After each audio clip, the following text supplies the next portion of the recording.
Hello, everybody. This is Gio Aretos, the Principal Advisor at the Real Estate Investment Group Nationwide, here for an important update for our members and an alert for our members. So over the course of the last few months, and specifically the course of the last 35 to 45 days, we've seen a lot of different changes happen in our economy, in our world. The pandemic is kind of something that resets things, and it causes us to take a fresh look at things outside of the scope of where we were before. So the first mission of this alert for everyone is to let you know that the last forecast that you guys have seen that had the growth curve in it is now not the same growth curve. I'm going to work on another growth curve, but I still don't have enough information to project out farther than what I'm going to do here, so I didn't need to create a graphic for it for you this time. We were on a really strong trajectory. Inventory was still thin in the market, which was creating, there were a lot of buyers, so that was creating a lot of demand in the market. We've got, in Vegas specifically, we've got a lot going on with, sports teams coming. Even now, the rumor is the MGM's only going to open up a certain number of their properties, and then the other properties, they're actually going to have the whole hotel for the NBA. All the team, the players, the crew, the media, their families, everybody. And I heard that NHL is actually thinking. So there's still a lot of things coming to Vegas. Vegas is not going to be dead, and some people are saying this place is going to be a ghost town. I don't have that kind of a dystopian future for our town. What I do have is a realistic idea of what is going to happen short term and how long it will take to recover and what that recovery might even look like. So first of all, let's make no discrepancy about it. Las Vegas retail, residential, and commercial real estate prices are going to drop. And I believe that they're going to drop significantly, but the drop is likely not going to come for another 9 to 12 months. After 9 to 12 months, I think that we are going to see a precipitous drop that will feel very similar to the drop in 2008-9, that whole housing crash, but it's not going to be as severe, although some of these pundits are saying, we're going to see prices crash 30 and 40 and 50%. I do not believe that is going to be the case. We have a very low cost of living here. We have a very low cost tax structure here. Residential real estate taxes are 0.091, less than 1%.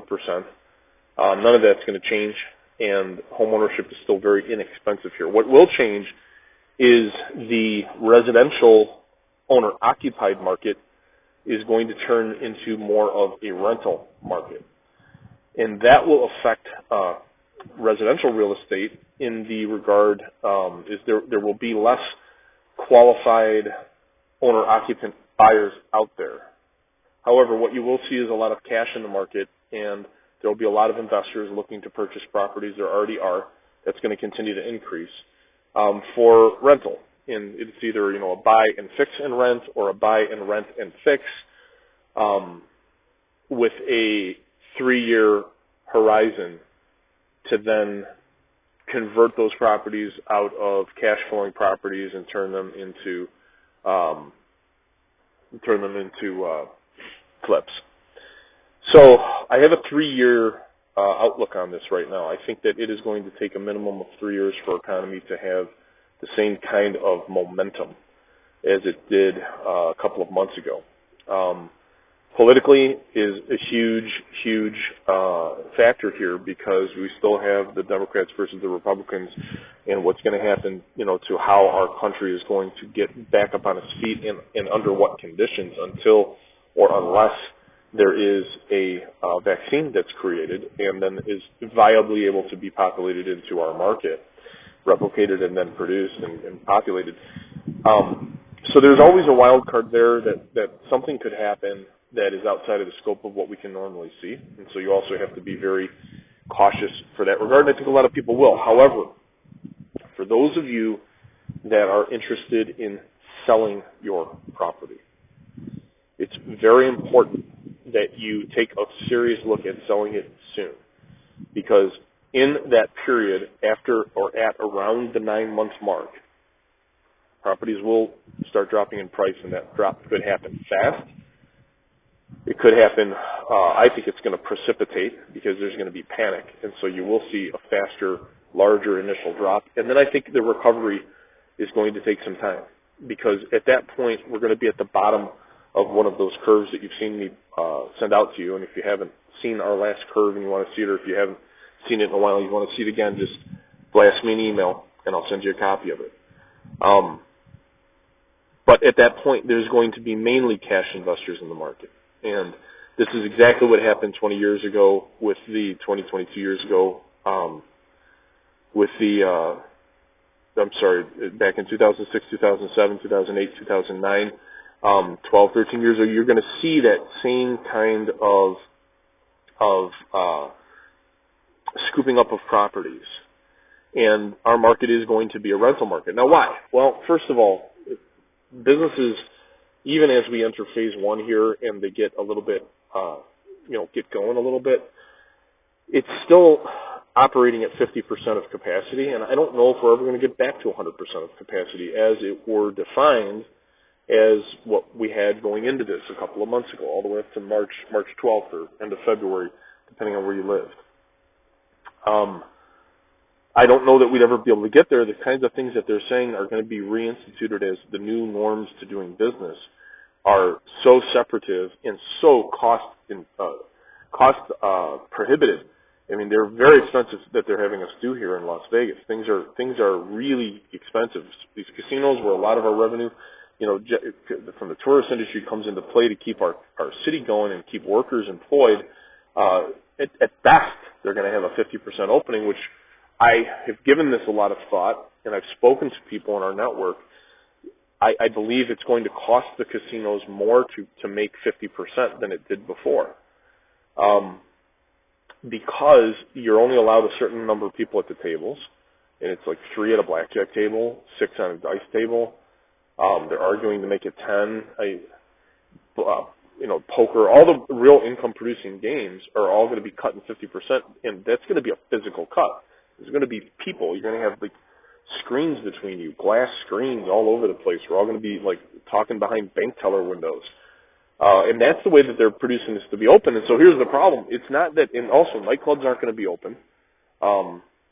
Restaurants, 50% capacity, you got to be 12 feet from somebody or something crazy like that. I mean, it's just physically, from a monetary and economic standpoint, going to be impossible for us to have some kind of a significant comeback until either a vaccine gets produced or some kind of a treatment is produced that's widely publicly available, or we just have to figure out how to learn to live like this, and then the businesses are going to also have to adapt in other ways by maybe instead of a 100 square foot casino floor, 100,000 square foot casino floor, you have a 200,000 square foot. I don't know. I mean, to fit the amount of people that you need to do the business. I think any of these decisions are going to be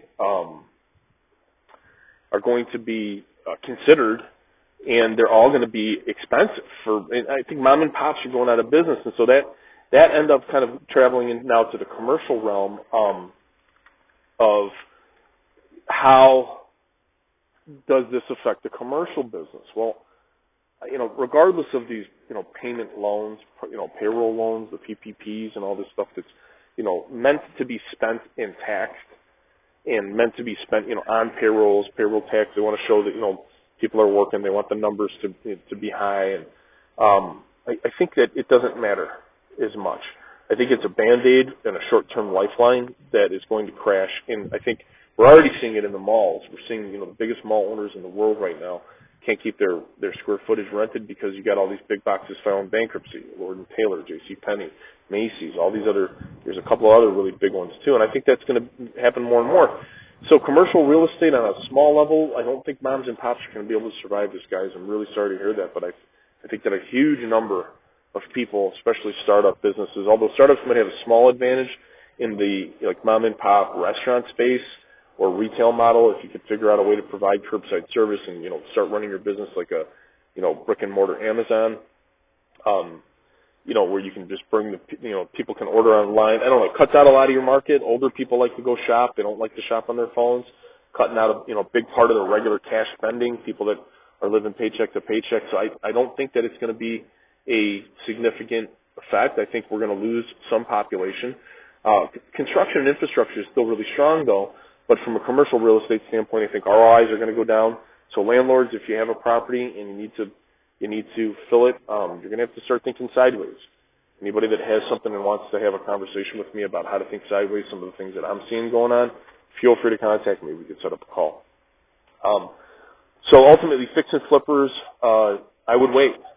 If you don't have to buy something, I would wait. If you are going to be doing buy and hold and you're looking, your portfolio is larger and you're looking to do like continuous acquisitions because you don't care if the prices go up or down, you're still acquiring property at a consistent rate, then I don't think the business changes for you.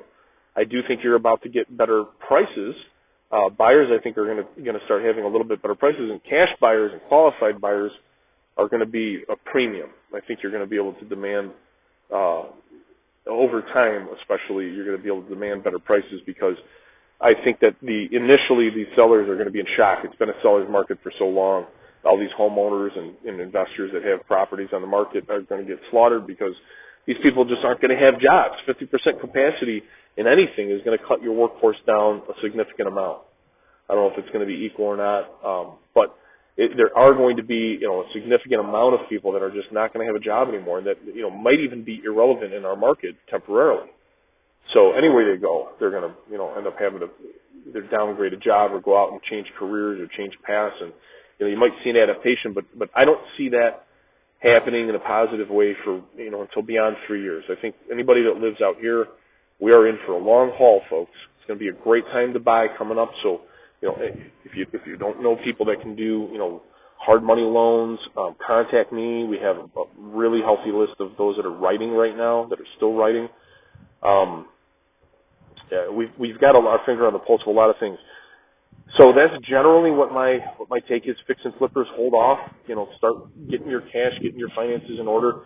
I would wait until the fall really to be shopping, because between now and then, anybody that's going to be buying are going to be the last of the Mohicans that either have the cash and don't care to make a capital gain. They're just out to rent or living it themselves. That's going to be your buyer's market here for the next probably 6, 7, 8, 9 months. And, if a deal comes by, you better be ready to pull the trigger on it because they're going to go fast until then. After then, I think it's going to be a feeding frenzy for all the sharp investors out there that are prepared to take advantage, that are, by then we're going to have a lot of direction on how things are going to recover, what's going to be allowed, what the new normal is going to be, and then there's going to be a lot more ability to put together the right execution plan, and that's something also that we can help you with. Please contact me if you want to have a strategy session. Other than that, we appreciate all your referrals. Our network has been growing continually. Thank you for all the views and the emails and the listens. We're doing this as an audio just to give you all a chance maybe to do it as a drive or put it on your headphones while you're working out so you don't really watch anything. This is a Mother's Day weekend here, 2020. Everybody have a happy Mother's Day and a safe weekend. Thank you for being our customers, our clients, our followers, our friends, and our fans. We're trying to make a difference here with real estate, and we appreciate all of you that support us and give us your business and refer business to us. So we appreciate that. Everyone have a great weekend.